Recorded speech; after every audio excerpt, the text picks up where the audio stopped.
અમીરગઢ તાલુકાના વિરમપુર ગામે સંભાવ ગ્રુપ દ્વારા માનવ સેવાનું એક ઉત્તમ ઉદાહરણ પૂરું પાડવામાં આવી રહ્યું છે। વિરમપુર ખાતે આવેલી પ્રમુખ વિદ્યાલયમાં યોજાયેલી કીટ વિતરણ કાર્યક્રમમાં બનાસકાંઠા રેન્જ આઈજી પરીક્ષિતા રાઠોડે વિશેષ ઉપસ્થિતિ રહીને લાભાર્થીઓને કીટ અર્પણ કરી। ઉલ્લેખનીય છે કે સંભાવ ગ્રુપ ટ્રસ્ટ દ્વારા છેલ્લા 4 વર્ષથી અંતરિયાળ વિસ્તારમાં આવેલા ટીબીના દર્દીઓને સગર્ભા બહેનોને પોષણયુક્ત કીટનું નિઃશુલ્ક વિતરણ કરવામાં આવ્યું। આ સંસ્થાઓ દ્વારા અપાતી પોષણ કીટમાં આરોગ્યને લાભદાયી એવી ઉત્તમ ગુણવત્તાવાળી સામગ્રીની ખાસ પસંદગીઓ કરવામાં આવી છે। આ કીટમાં શુદ્ધ ઘી, ગોળ, મગ અને લોટ જેવી પૌષ્ટિક ચીજ વસ્તુઓ દર્દીઓને સગર્ભા બહેનોને મફત આપવામાં આવી છે। કાર્યક્રમ તો જે છે એ સગર્ભા બહેનોને પૂરતું પોષણ મળી રહે એની કીટ દર મહિને સંભાવ ટ્રસ્ટ તરફથી હેલ્થ ડિપાર્ટમેન્ટના કોર્ડિનેશનમાં રહીને આપવામાં આવી રહી છે। અને જે ક્ષય પીડિત જે દર્દીઓ છે એમને પણ પોષણની કીટ આપવામાં આવી રહી છે। એને એ દર મહિને છેલ્લા 4 વર્ષથી આપવામાં આવી રહી છે। તો આજે મને એ સદભાગ્ય મને મળ્યું કે આજે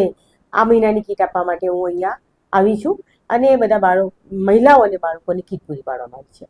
વધુ એક જાણકારી મળી છે કે કેન્સર પીડિત જે બાળકો છે તેમની પણ સાર સંભાળ હવેથી લેવામાં આવશે, શું છે? હા, અમારા ધ્યાન પર આવેલું હતું। અહીંના જે RCHO ડૉક્ટર વ્યાસ સાહેબ છે એમના દ્વારા મને જાણવામાં મળ્યું હતું કે અહીંયા લગભગ 51 બાળકો જે છે જે પોણા 2 વર્ષથી શરૂ કરીને 18 વર્ષ સુધીના એવા બાળકો કેન્સર પીડિત છે। અને એમાં લગભગ એમ ગણીએ તો 75 થી 80% બાળકો લ્યુકેમિયાથી એટલે બ્લડ કેન્સરથી પીડિત છે। તો સરકારી ગવર્મેન્ટ સહાય બહુ જ સારી મળી રહી છે, પણ સાથે એડિશનલી એમને થોડુંક પોષણમાં અને ટ્રીટમેન્ટમાં સપોર્ટ મળી રહે બસ એ ભાવથી સુરક્ષા સેતુ સોસાયટી પોલીસ તરફથી જે શરૂ થઈ છે એટલે વર્ષોથી કામ કરે છે, જેમાં સમાજના દરેકે દરેક વર્ગને કોઈ પણ રીતે સામાજિક, શૈક્ષણિક, આર્થિક અને જે શારીરિક રીતે આ રીતે કોઈ સમસ્યાથી પીડાતા હોય, કોઈ પણ સમસ્યાથી પીડાતા એવા બાળકોને અને વર્ગને એટલે સમાજના કોઈ પણ વર્ગને સુરક્ષા સેતુ સોસાયટી અંતર્ગત જે સહાય પૂરી પાડવામાં આવતી હોય છે એના ભાગરૂપે આ જે કેન્સર પીડિત બાળકો છે એને અમે દર મહિને જે એમને પોષણ પૂરતું મળી રહે તો ખાસ કરીને જે ડૉક્ટર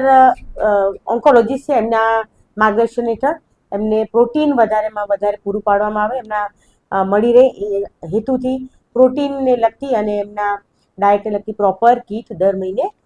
50 બાળકોને આપવામાં આવી રહી છે। અને એ કીટ આપ્યા પછી પ્રોપરલી એ લોકો લે છે કે નહીં, સમયસર લે છે કે નહીં, પૂરતા પ્રમાણમાં લે છે કે નહીં, એનું જે અમારી શી ટીમની બહેનો છે પોલીસ ડિપાર્ટમેન્ટમાં દરેકે દરેક પોલીસ સ્ટેશનમાં શી ટીમની બહેનો આ રીતે મહિલાઓ અને બાળકોની સુરક્ષા સંબંધી અને સામાજિક કાર્ય કરતી હોય છે। તો એ શી ટીમની બહેનો હેલ્થ ડિપાર્ટમેન્ટના RCHOના જે સ્ટાફ છે આંગણવાડી આશા વર્કર બહેનો સાથે રહીને અને રેગ્યુલરલી આ બાળકોના ઘરે જઈને વિઝિટ કરતી હોય છે, રેગ્યુલરલી એમના માતા પિતાને માર્ગદર્શન પૂરી પાડતી હોય છે, દવા ક્યારે કેવા સમયે પૂરી આપવી, પોષણ જે આ કીટ આપી છે એ ક્યારે કેવી રીતે આપવું એ બાબતે અમને પ્રોપર માર્ગદર્શન આપતી હોય છે। તો એ કામગીરી ભગીરથ કાર્ય છે એમાં હેલ્થ ડિપાર્ટમેન્ટ અને પોલીસના સહયોગથી આ કામ બનાસકાંઠા જિલ્લામાં અને પાટણ જિલ્લામાં એક પેશન્ટ છે, વાવથરાજમાં એક પેશન્ટ છે, મહત્તમ 48 પેશન્ટ આ છે એટલે 3 જિલ્લાઓ જે બનાસકાંઠા રેન્જમાં આવતા હોય છે એ 3